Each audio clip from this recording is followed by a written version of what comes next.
Hi, I'm R. Sharma. Welcome to SR English Institute, ARA. Right now, I'm going to tell you the same topic, present indefinite tense. In this tense, I'm going to tell you the correct usage of present indefinite tense. These usages are not only help for intermediate students but also help for those students who are preparing for competitive exams. So let's start these topics. First of all, I would like to tell you the identification of present indefinite tense. यानी कि सबसे पहले मैं present indefinite tense की पहचान को बताने जा रहा हूँ। यानी कि जैसा कि हम लोग जानते हैं कि किसी हिंदी क्रिया या किसी वाक्य के हिंदी क्रिया के अंत में यदि ता है, ती है, ते हैं एक्सेट्रा लगा हो तो ऐसे वाक्य को या ऐसे क्रिया को प्रेजेंट इंडेफिनिट टेंस में होना जाना जाता है। लेकिन इतना ही बात को समझ जाने से, इतने ही पहचान को समझ जाने से आप इस यानी कि प्रेजेंट इंडेफिनिट टेंस को नहीं समझ पाएंगे, नहीं बोल पाएंगे। इन्हें अच्छी तरह समझने के लिए कुछ इम्पोर्टेंट यूजेज हैं जो आपको मैं बताने जा रहा हूं। तो फर्स्ट ऑफ ऑल जो मैं यूज बताने जा रहा हूं, नंबर 1 है कि present indefinite tense is used to express fact, universal truth, general truth या प्रिंसिपल।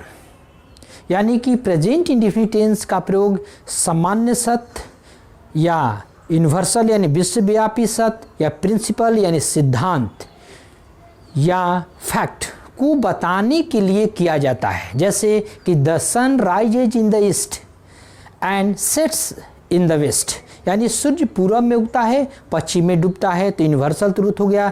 2 and 2 makes 4, 2 और 2 4 होते हैं, यानी कि ये प्रिंसिपल हो गया। मिल्क इज वाइट, ये फैक्ट है कि दूध उजला होता है, तो उसमें ये फैक्ट या प्रिंसिपल में आएगा, ये यूनिवर्सल ट्रूथ में आएगा या जनरल ट्रूथ में आएगा।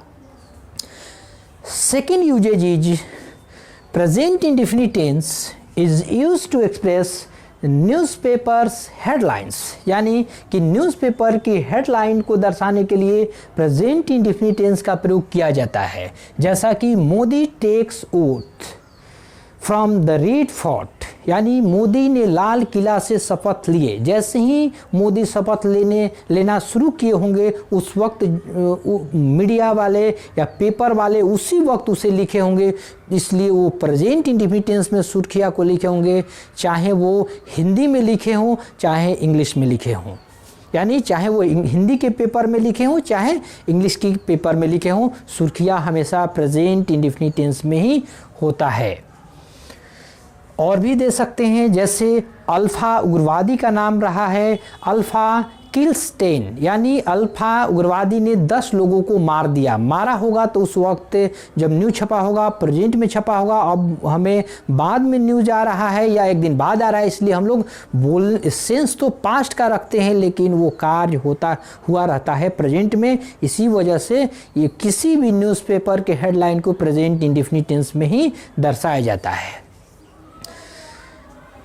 And third one is present indefinite tense is used to express commentary, यानी प्रेजेंट इंडेफिनिट टेंस का प्रयोग कमेंट्री को दर्शाने के लिए किया जाता है या सीरीज ऑफ इवेंट, यानी कि लगातार घटित हुए कार्य को या होने वाले कार्य को भी दर्शाने के लिए प्रेजेंट इंडेफिनिट टेंस का प्रयोग किया जाता है। जैसे कोहली बैग्स, जैसा कि बैग हम लोग थैला कहते हैं, कोहली बैग्स 6 रन्स मोर, यानी कि कोहली के खाते में 6 रन अधिक आया, यानी उनके खाते में 6 रन आ गया, यानी कि वो 6 रन अधिक लगाए। और भी कह सकते हैं रोहित शर्मा हिट 6, रोहित शर्मा ने 6 रन मारा, यानी कि जब भी हम आंखों देखा हाल सुनते हैं या उस वक्त खेले हुए खेल को यानी गेम्स को हम लोग देखते हैं तो उस वक्त बोलना होता है तो प्रेजेंट इंडेफिनिट टेंस पर ही बोला जाता है। And fourth one is routine action, यानी present indefinite tense is used to express routine action, यानी कि प्रेजेंट इंडेफिनिट टेंस का प्रयोग रूटीन यानी जो भी हमारा रूटीन है उस यानी उसको बोलने के लिए प्रेजेंट इंडेफिनिट टेंस का ही इस्तेमाल किया जाता है। जैसे my father goes to office at 9 AM, मेरे पिता 9 बजे ऑफिस जाते हैं। इसे छात्र नोट करते जाएं और भी जो छात्र हों उसे भी शेयर करते चलें। तो ये हमारा ये रूटीन हुआ, यानी पिताजी का जाना उनका रूटीन है कि 9 बजे निश्चित है कि वो ऑफिस चले जाते हैं। या और भी कह सकते हैं I get up early in the morning, यानी मैं सुबह में पहले उठ जाता हूँ। I teeth the brush at 7 AM, मैं 7 बजे मुंह धोता हूँ। ये सब आपका यानी कि ये रूटीन एक्शन है, तो रूटीन एक्शन को प्रेजेंट इंडेफिनिट टेंस में दर्शाया जाता है। And next one is future plan, यानी present indefinite tense is used to express future plan या फ्यूचर प्रोग्राम को दर्शाने यानी कार्यक्रम को दर्शाने के लिए, भविष्य के कार्यक्रम को दर्शाने के लिए या भविष्य के प्लान की योजना को दर्शाने के लिए इस टेंस का इस्तेमाल किया जाता है। जैसे my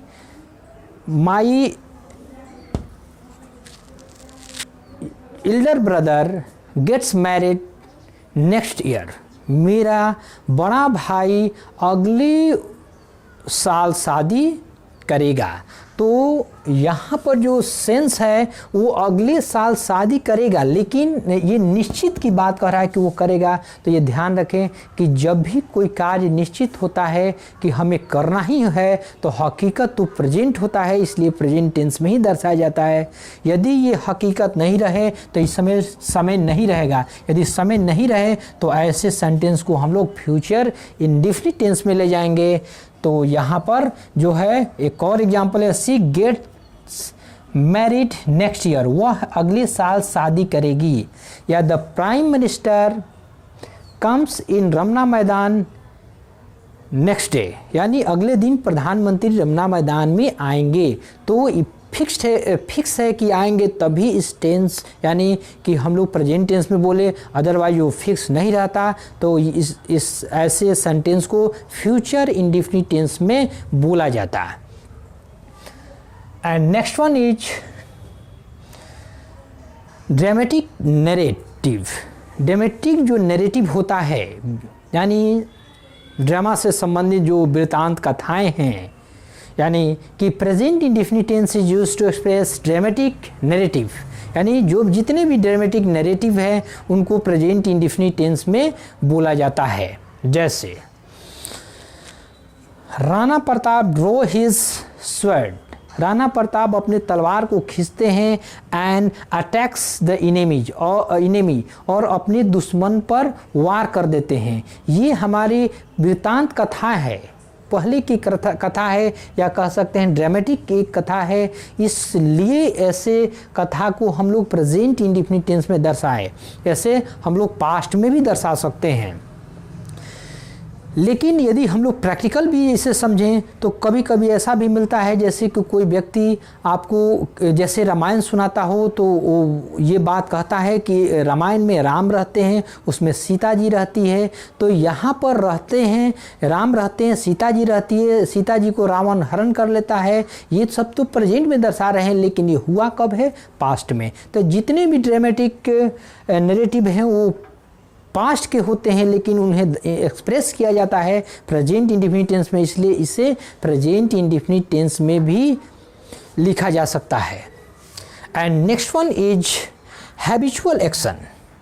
present indefinite tense is used to express habitual action. Present indefinite tense को यानी हैबिचुअल एक्शन यानी आदतन कार्य को दर्शाने के लिए प्रेजेंट इंडेफिनिट टेंस का प्रयोग किया जाता है। आदतन कार्य का मतलब हुआ कि जो भी आपको हैबिट है किसी कार्य को करने के लिए, लेकिन इसमें महत्वपूर्ण बात ये होता है कि ऐसे हैबिचुअल एक्शन में कुछ एडवर्ब ऑफ टाइम का प्रयोग किया जाता है, जैसे नेवर हुआ, ऑलवेज हुआ, ऑफन हुआ, समटाइम्स हुआ, यूजुअली हुआ। ऐसे एडवर्ब ऑफ टाइम का प्रयोग यदि किसी वाक्य में देखेंगे या बोलना हो तो वो प्रेजेंट इंडेफिनिट टेंस में वो वाक्य बोला जाएगा या लिखा जाएगा। तो यहाँ जैसे एक एग्जांपल है, सी नेवर टेल्स अ लाई, वह कभी झूठ नहीं बोलती है। यहाँ एडवर्ब ऑफ टाइम नेवर दिया है, वह कभी झूठ नहीं बोलती है। I always speak the truth, मैं हमेशा सत्य बोलता हूँ। तो ऑलवेज यहाँ आया जो एडवर्ब ऑफ टाइम है, इसलिए इस टेंस का पहचान ये है कि इस एडवर्ब ऑफ टाइम यदि लगा हो, ये सब जितना मैं बताया, इसके अलावा भी कुछ और है, तो ऐसे एडवर्ब ऑफ टाइम से पहचान होता है कि ये प्रेजेंट इंडेफिनिट टेंस में है। और मोस्टली ये कॉम्पिटिटिव एग्जाम में पूछा जाता है एडवर्ब ऑफ टाइम के प्रयोग कर कर ही। तो ये ध्यान रखें, इनमें महत्वपूर्ण है जो कॉम्पिटिटिव एग्जाम के लिए या अन्य एग्जाम इंटरमीडिएट के लिए हो तो भी महत्वपूर्ण है कि ये एडवर्ब ऑफ टाइम को देखकर ही पहचानें। And next one is permanent action, यानी present indefinite tense is used to express permanent action, यानी परमानेंट एक्शन को दर्शाने के लिए प्रेजेंट इंडेफिनिट टेंस का प्रयोग किया जाता है। यानी परमानेंट एक्शन का मतलब हुआ कि अस्थायी कार्य, यानी जो भी आप अपने जीवन में अस्थायी कार्य करते हैं वो प्रेजेंट इंडेफिनिट टेंस में ही दर्शाया जाता है। जैसे यदि आप जहाँ हमें ये फिक्स है कि हमेशा वहाँ रहते हैं तो वो स्थान को आप प्रेजेंट इंडेफिनिट टेंस में एक्सप्रेस करेंगे। जैसे आई लिव एट रामपुर, मैं रामपुर में रहता हूँ, यानी मान लीजिए गांव का नाम दे दें तो रामपुर एक गांव का नाम है। आई लिव इन आरा, मैं आरा में रहता हूँ। यदि आप फिक्स हैं यानी कि आपका अस्थायी निवास है, हमेशा के लिए है, तो ऐसे आवास या ऐसे कार्य के लिए आप प्रेजेंट इंडेफिनिट टेंस में ही दर्शाएंगे। इसलिए यहाँ पर देखेंगे तो यहाँ एक और मैं दूसरे एग्जाम्पल को दिया हूँ, यहाँ समझें कि इंडिपेंडेंस डे फॉल्स ऑन 5 अगस्त, यानी इंडिपेंडेंस डे 15 अगस्त को पड़ता है। फॉल्स ऑन का मतलब होता है पड़ता है, तो यहाँ निश्चित है कि ये हमेशा 15 अगस्त को ही ये इंडिपेंडेंस डे पड़ता है। तो इसलिए निश्चित कोई भी दुनिया के कार्य हो उसे दर्शाना हो यदि तो या परमानेंट हो तो उसे प्रेजेंट इंडेफिनिट टेंस में ही दर्शाएंगे। And next one is subordinate clause, यानी present indefinite tense is used to express subordinate clause, यानी प्रेजेंट इंडेफिनिट टेंस का प्रयोग सबऑर्डिनेट क्लॉज को दर्शाने में किया जाता है। अब जहाँ तक क्लॉज की बात आया तो ध्यान रखेंगे ऐसे क्लॉज में कम से कम 2 क्लॉज हमेशा साथ में होते हैं, एक प्रेजेंट यानी कि एक सबऑर्डिनेट क्लॉज और एक मेन क्लॉज, यानी कि हमेशा ध्यान रखें कि 2 क्लॉज हाँ साथ में होंगे, एक सबऑर्डिनेट क्लॉज एक मेन क्लॉज। तो सबऑर्डिनेट क्लॉज जो होगा वो हमेशा उसे प्रेजेंट इंडेफिनिट टेंस में ही दर्शाया जाएगा। जो मेन क्लॉज होगा उसे फ्यूचर इंडेफिनिट टेंस में दर्शाया जाएगा। जैसे सबऑर्डिनेट क्लॉज का पहचान ये है कि ऐसे सबऑर्डिनेट क्लॉज के शुरू वाले वाक्य में इफ़ यदि जैसे वर्ड का इस्तेमाल हुआ होगा, एज वेल एज का इस्तेमाल हुआ होगा, as long as, till, until etcetera जैसे वर्ड का इस्तेमाल शुरू में हुआ रहेगा। जैसा कि इसमें इफ़ दिया है, जैसे if you give me blood, यदि तुम खून देते हो या यदि तुम मुझे खून दोगे। तो ये जो ये सेंटेंस यहाँ तक बना ये सबऑर्डिनेट क्लॉज है। इससे गिव जैसा कि ये वर्ब V1 में है, प्रेजेंट इंडेफिनिट टेंस है क्योंकि यू प्लूरल है तो V1 का प्रयोग किया गया, तो ये सबऑर्डिनेट क्लॉज को प्रेजेंट इंडेफिनिट टेंस में दर्शाया गया। और इसके बाद जो क्लॉज होता है उसे मेन क्लॉज कहा जाता है। जैसे I will give you freedom, मैं तुम्हें आज़ादी दूंगा। ये कह रहा है कि यदि तुम मुझे खून दोगे तो मैं तुम्हें आज़ादी दूंगा।